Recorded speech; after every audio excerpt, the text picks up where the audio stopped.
Hi, it's Steve. Today we'd like to show you how to change the auger post on your washer. This is part of the agitator and is used to drive the clothes down to the bottom of the tub so that you get a better wash. It's a really easy job to change. Let me show you how we do it. Now to change this part, we'll begin by opening up the lid, and then we're going to remove the fabric softener dispenser that is attached to the top of the agitator.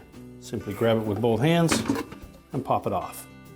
Now with the fabric softener dispenser removed, we have access to the 1/2-inch bolt that secures that auger post to the agitator.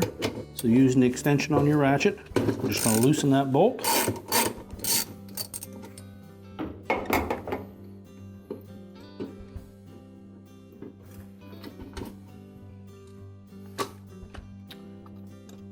You'll see the head of the bolt sitting in the base of that auger, so we're just going to push that out. We'll reuse the bolt. You can discard the old auger post. Now the easiest way to install that bolt in the new one is to just thread that rubber washer and stainless steel washer up onto the head of the bolt.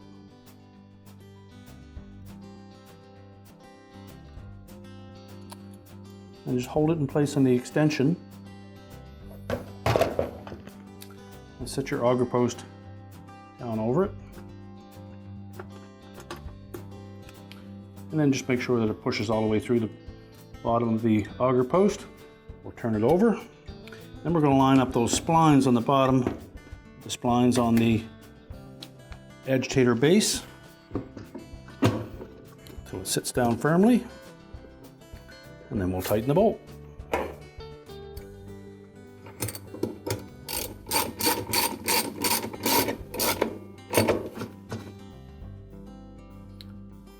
Make sure it's nice and snug. We can now put the fabric softener dispenser back onto the agitator, close up the lid, and your repair is complete.